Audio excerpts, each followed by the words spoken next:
गणेशाय नमः।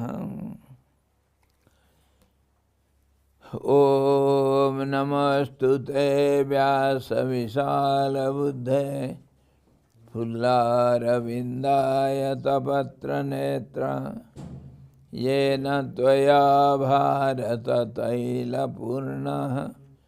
प्रज्वलितो ज्ञानमयः प्रदीपः। हरि ओम। गुरुर्ब्रह्मा गुरुर्विष्णु गुरुर्देवो महेश्वरः गुरुः साक्षात् परं ब्रह्म तस्मै श्री गुरवे नमः। ध्यानमूलं गुरुर्मूर्ति पूजामूलं गुरुर्पदम् मंत्रमूलं गुरुर्वाक्यं मोक्षमूलं गुरो कृपा। ओम कृष्णाय वासुदेवाय देवकी नंदनाय च नंदगोपकुमाराय गोविंदाय नमो नमः। सद्गुरु भगवान की जय। सच्चिदानंद भगवान की जय। कृष्ण भगवान की जय।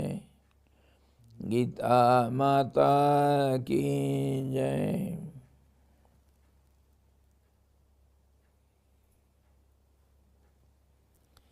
हरि ओम।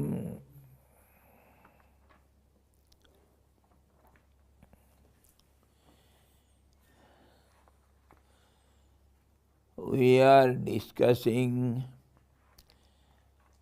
Srimad Bhagavad Gita 4th chapter and 17th shloka. Yesterday we saw a little, we shall see it elaborately today. Karmano hyapi bodhavyam bodhavyam cha vikarmanah अकर्मणश्च बोधव्यम गहना कर्मणो गति।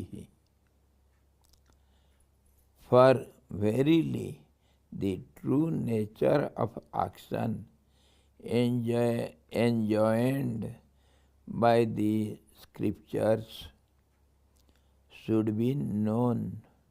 The true nature of action should be known. Also that of forbidden or unlawful action and of inaction. Hard to understand is the nature of action, the path of action. It is very hard to understand. So action is called which is enjoined by the scriptures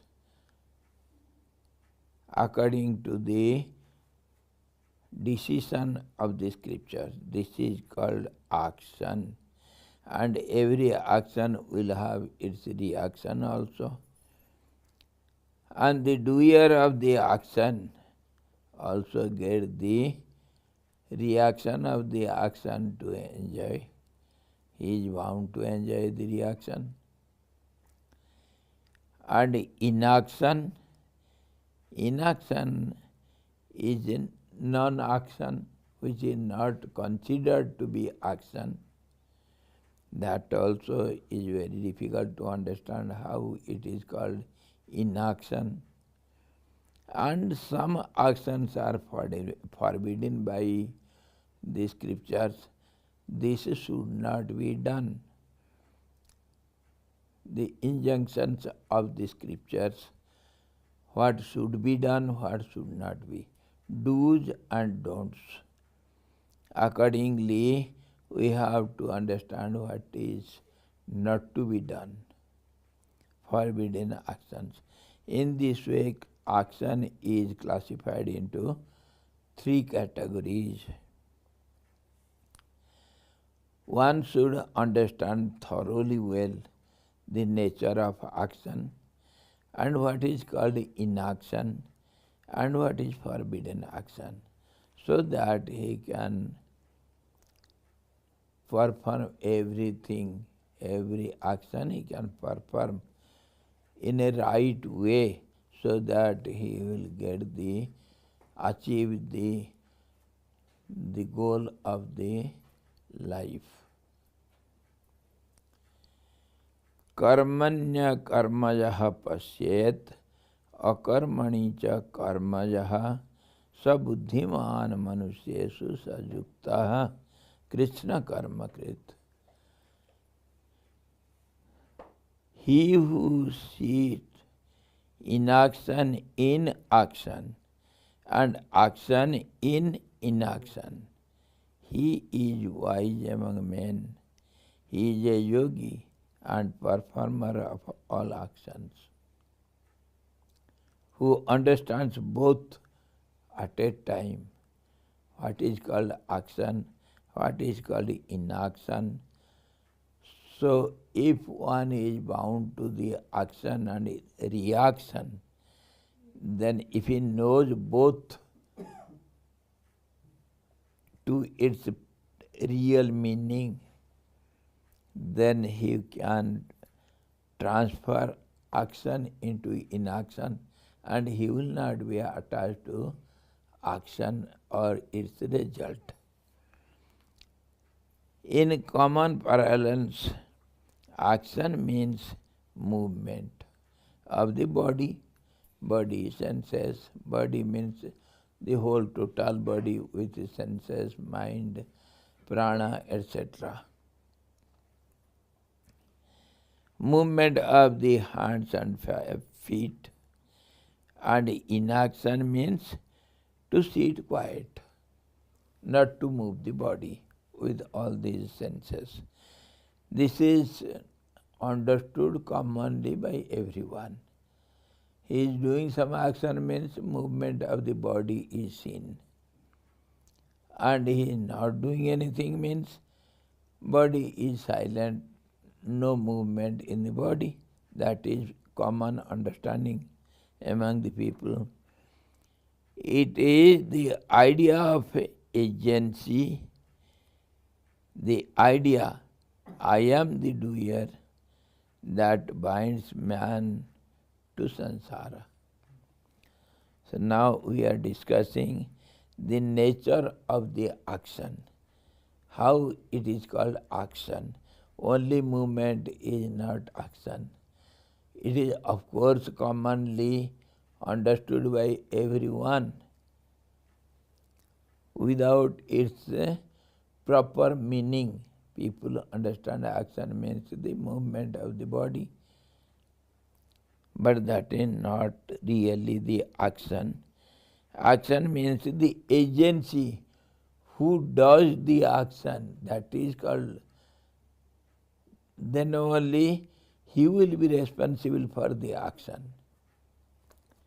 I am the doer, that binds man to samsara, to the cycle of birth and death.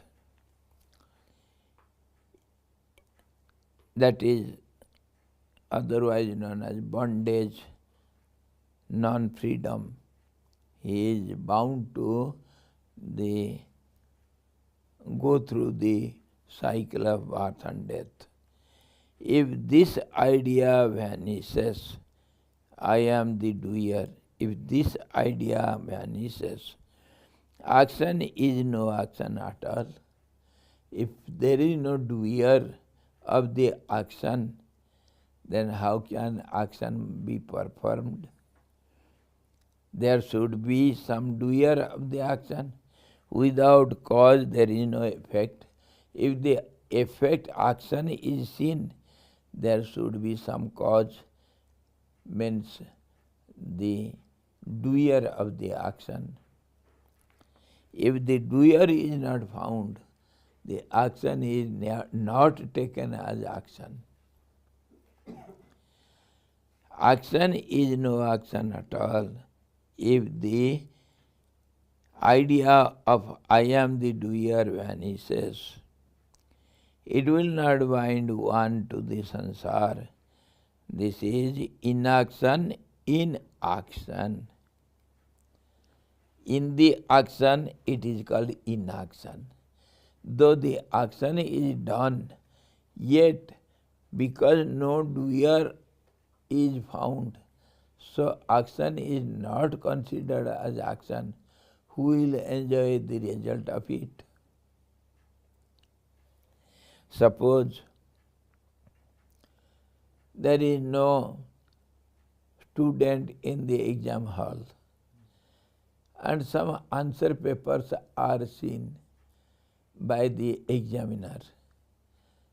So whom he will give the marks? Nobody has written the name and his identity in the question paper.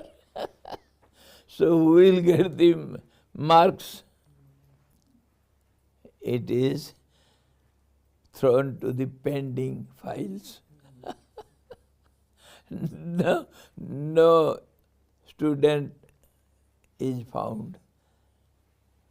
So in that way, if the doer is not found, the action is not considered as action.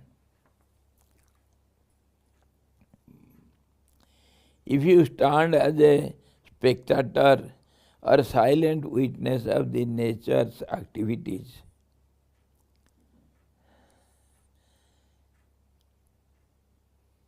feeling nature does everything. Prakritehe kriyamanani gunehi karmani sarvasaha. This is the formula. The nature does all the actions through the imbalancing state of three qualities.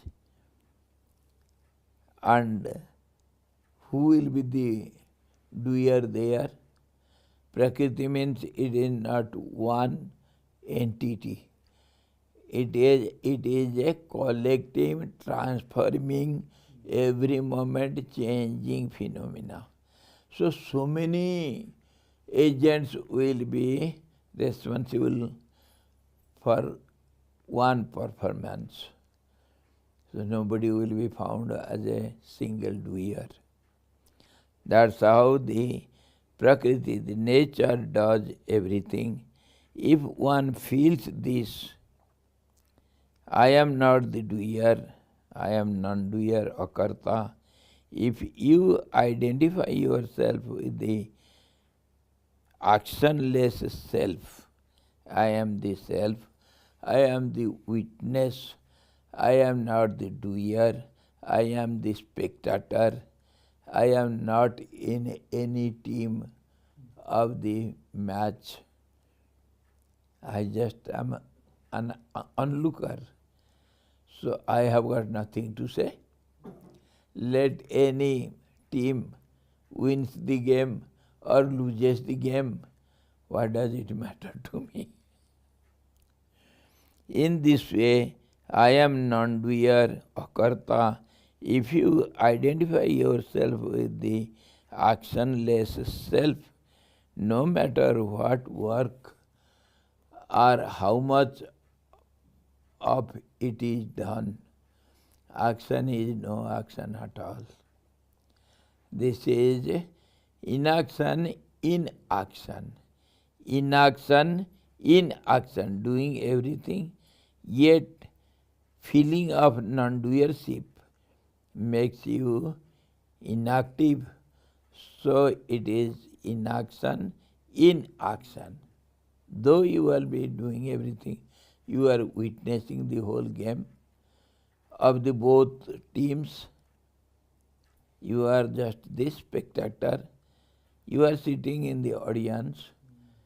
You are enjoying both the winner party, the pleasure of the winner party, and the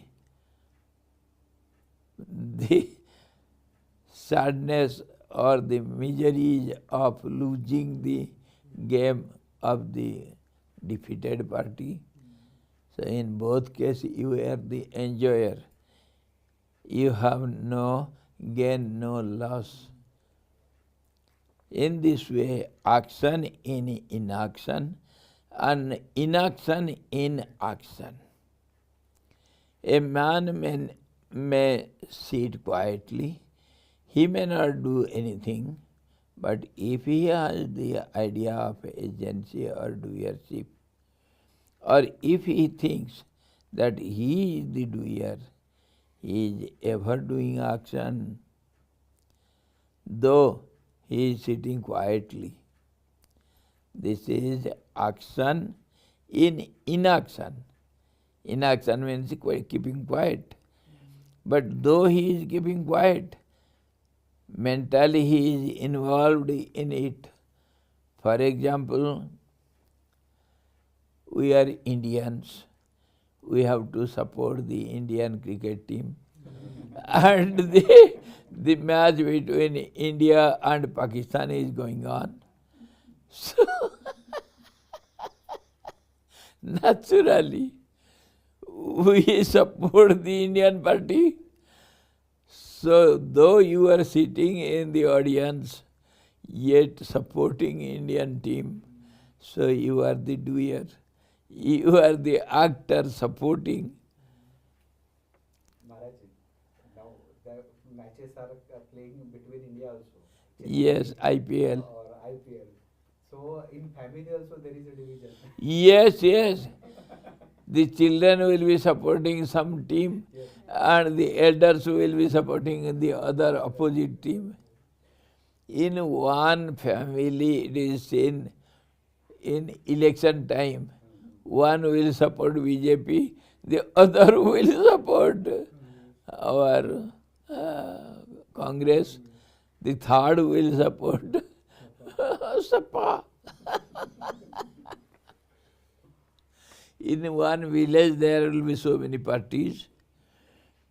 So even though you are the witness, if you are supporting, you have partiality, you have involvement in the action, then you are the doer. Though you are not doing anything, yet you are the doer, you are considered to be the doer. So in this way, inaction, action in inaction. You are sitting quietly, but you are doing everything. Shouting at least.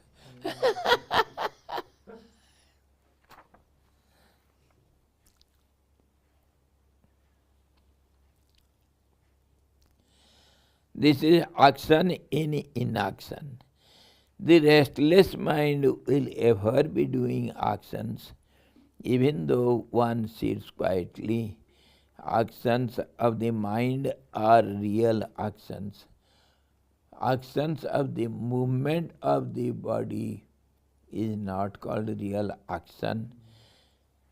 Mind gets involved, mind gets attachment, mind wants the result of the action. So if the mind is doing something, that is taken to be consideration, while if the body is keeping quiet or moving, that is not taken as action. Actions of the mind are real actions, nor can anyone, even for a moment, remain really actionless, because mind never stops thinking. For helplessly is everyone driven to action by the qualities of the nature. Nahi kaschit kshanamapi jatu tishtatya karmakrit. Nobody can keep quiet even for a moment. Everybody is ever engaged in doing some actions, because mind never stops. Mental actions are real actions. Why? Because mind has the motive behind the action. Mind creates the motive. Motive means getting a particular result out of the actions. So that's how mental action is real action. Body has nothing to do. Movement of the body is not taken as action. So in this way, why we are explaining all this, going ahead, we shall have the confirmation that the daily activities of the body, answering the call of nature, or taking bath, etc., washing the face, etc., all the daily activities, daily routine activities, they are not taken as actions. Of course, some result is achieved, then and there, at the spot. If you take bath, you will feel fresh. That freshness is a reaction, of course, but in long standing, in course of time, it has no effect. Inaction also induces the feeling of egoism. I am the non-doer. So they are also doing nothing, you are the doer. This subtle point should be always kept in the mind.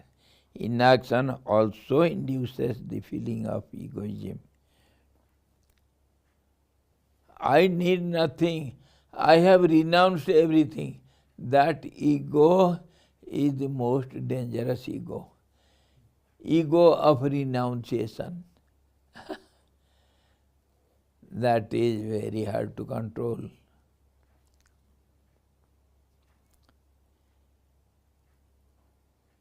The inactive man says, I sit quietly, I do nothing. Inaction, like action, is wrongly attributed to the self. Action and reaction, inaction, action and inaction, when it is equipped with the ego, doership or non-doership. Non-doership also a kind of strong ego. Both type of egos are attributed to the self. Self says, I am the doer, I am not doing anything, I am the non-doer. There also you are the doer. So in this way one should understand the meaning of, true meaning of nature of the action and inaction to its real meaning. When a steamer moves,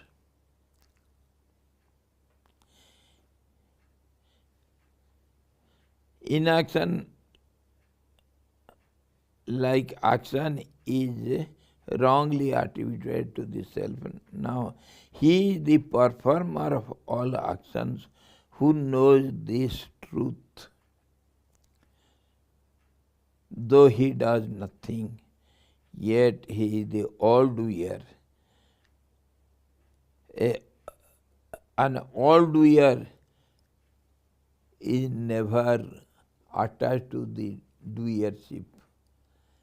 Just as a king, in the whole kingdom, some people are died due to some calamities or something in a part of the kingdom.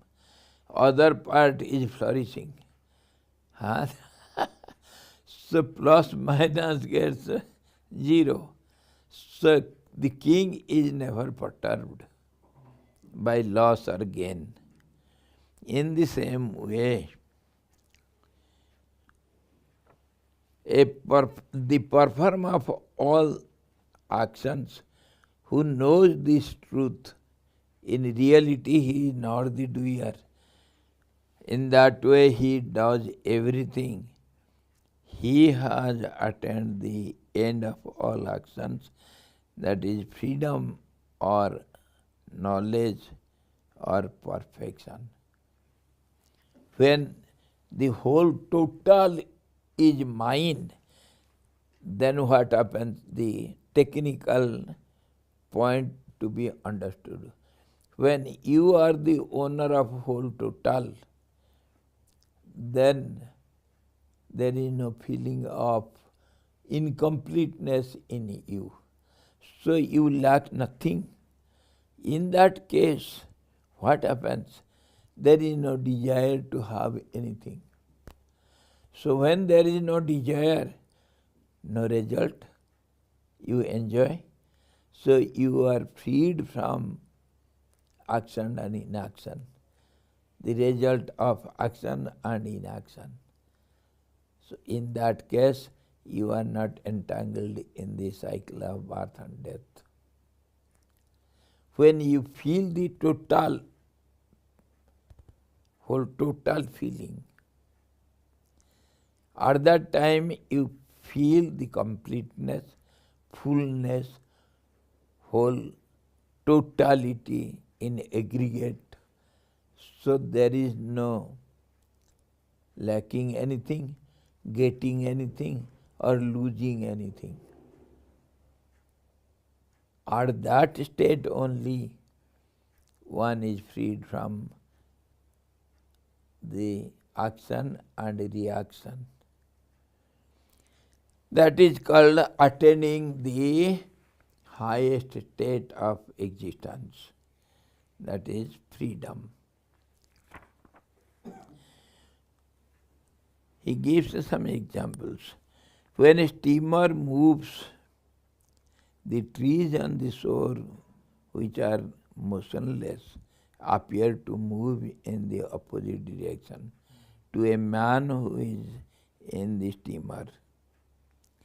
Moving objects that are very far away appear to be stationary or motionless sometimes. Even so, in the case of the self, inaction is mistaken for action and action for inaction. Self is not at all concerned with action or inaction. Sometimes by mistake, just as by mistake we see the side trees, they are moving fast when we are going somewhere, sitting in a fast moving train. The side trees, they run behind. The opposite is seen. In the same way, the self which is not at all concerned with action or inaction, the attribute is given to the self wrongly sometimes. Self is not at all concerned with actions and inactions. The self is actionless, akarta or non-doer, niskriya or without work. The body and the senses perform actions. Body and the senses. The actions of the body and the senses are falsely and wrongly attributed by the ignorant to the actionless self. Self is ever actionless, and the ignorant, egoistic man thinks, I, the self, because of entanglement with the body and senses. I am the body, I am the senses, I am the doer. Wrongly sometimes the ignorant persons think, I am the doer The self is the doer, which is really has no concern. Therefore, the ignorant man thinks, I act. He thinks that the self is the doer or the agent of the action. This is a mistake. This is called ignorance. Just as motion does not really belong to the trees on the shore, which appear to move in the opposite directions to a man on board the ship, so also action does not really pertain to the self. This ignorance, which is the cause of birth and death, vanishes when you attain self-realization. That means when you see action in inaction and inaction in action, then you know doing nothing. You are the all doer, means in a sense you have attained the perfectness, completeness. You have no desires as a full entity, and as that, in that state, you are non-doer and doer of all things. Both way, you are freed from the attachment to the action or reactions. So you are freed from the cycle of birth and death.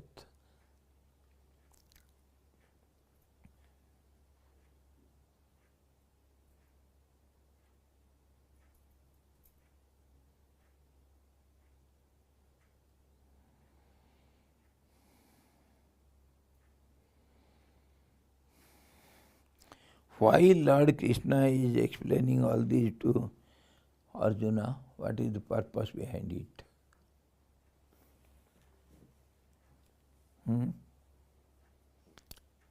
Arjuna didn't ask this. Arjuna just told Krishna that I am not going to fight the battle because I see some wrong outcomes when the battle is fought. Many people will die. There will be imbalance, disharmony in the social parlance. So I will be the cause for it. So I am not going to fight the battle. This was his statement. So why Lord is explaining all this? We can see two motives behind it. One is to ascertain Arjuna, if he will understand the secret of action and inaction, then while fighting out the battle, he will be the non-doer. He will not be considered as the cause for disharmony in the society. If the doership is not there, this is one fact. The other fact is, Arjuna in the beginning, after giving his lecture of dispassion to Lord Krishna, when Krishna explains, a man of wisdom never thinks like this, never acts like this, he acts wisely. Then Arjuna asked, what is the symptoms of a wise man?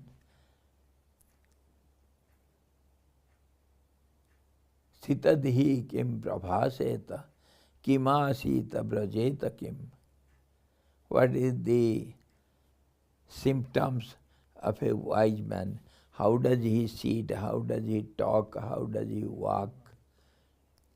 How does he think? What does he do? I want to know all these because I should follow the path of wise men. That is the inner sense of it. That's why he wanted to know. And Lord Krishna also gave all the details, how the Sthita Prajna works, how he does think, how he acts, everything Krishna explained to Arjuna. And indirectly, he gives the example of himself. He said before, though I have nothing to achieve, I am the universal being, I have lacking nothing, I have no desires, I have no concern with the actions or the results of the actions. I have everything. I am the full, total identity of the universe.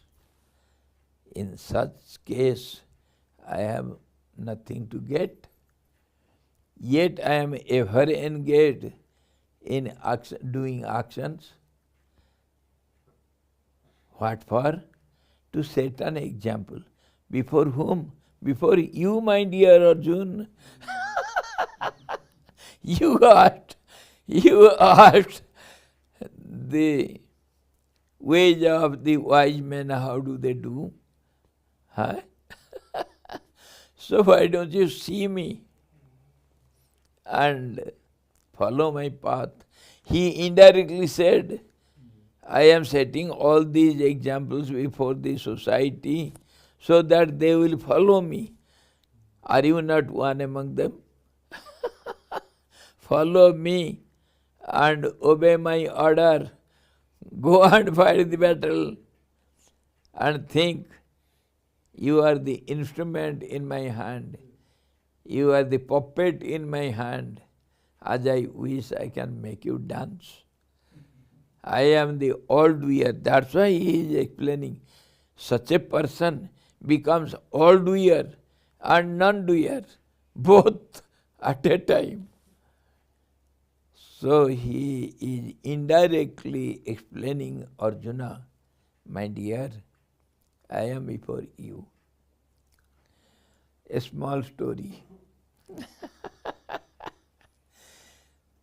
Once what happened, there was a very nice, carefree Swamiji, Pakkad Mahata. Pakkad means carefree.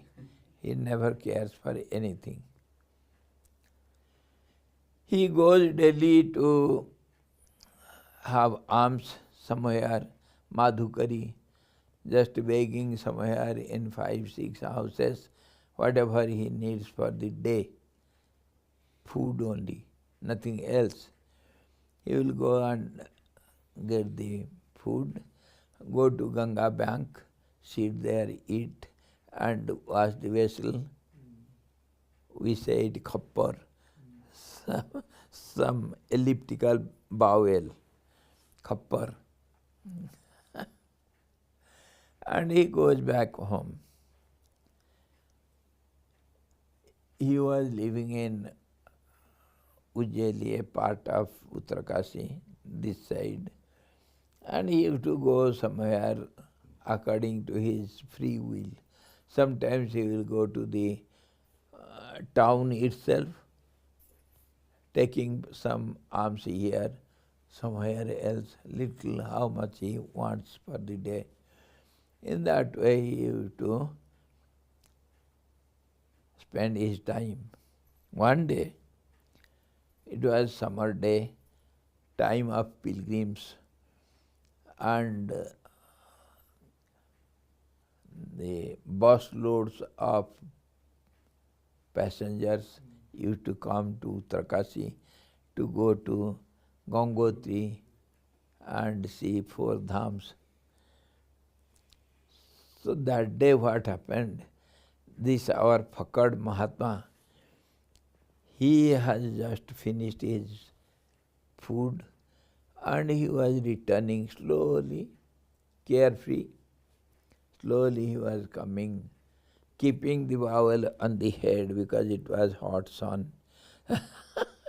He was coming slowly towards his cottage.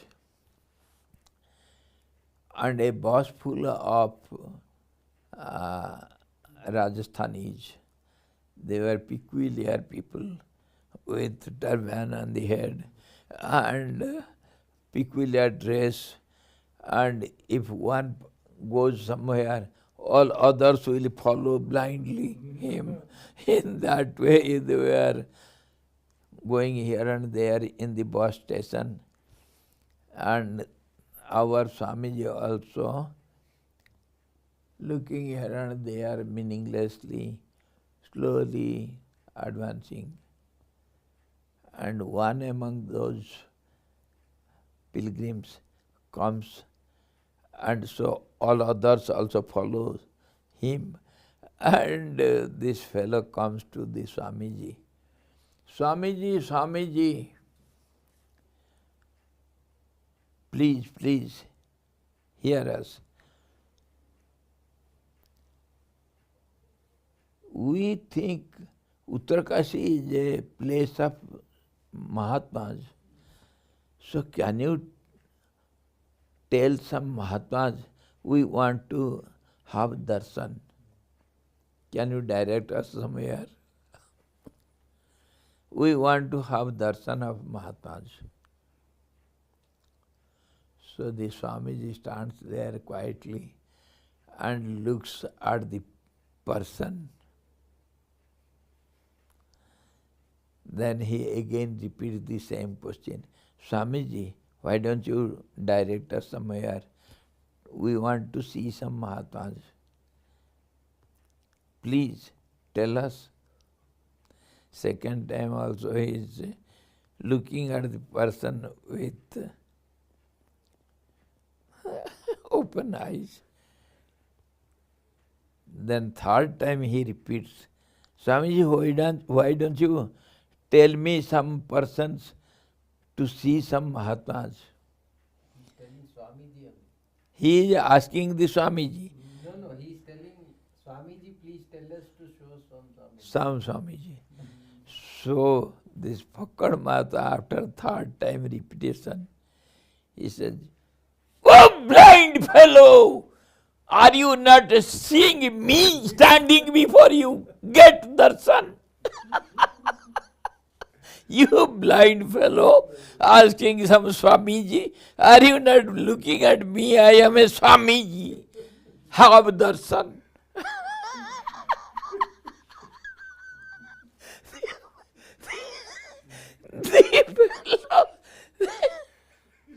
The fellow was so much embarrassed. He could speak nothing, fell at his feet and returned back.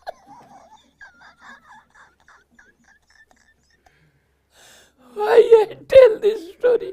Arjuna is asking about some Sthita Prajna. And Lord Krishna is standing before him. He is surrendering to Lord Krishna, asking me, you are my Guru, please decide, tell me something decisively. And now he is asking, how do the wise men act? Please tell me, are a blind fellow?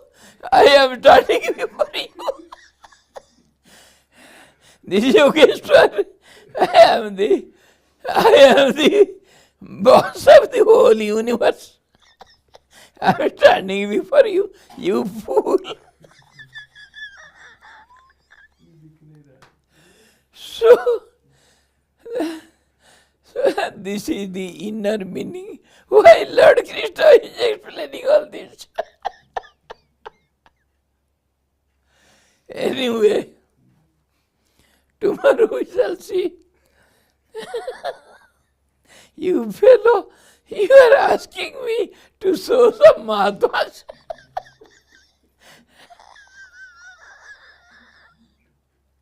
It really happened. That Swamiji Fakkad Mahatma was very dear to me. He used to tell the story.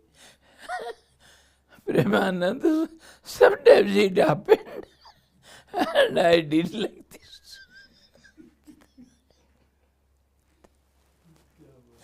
My Lord. So tomorrow we shall see.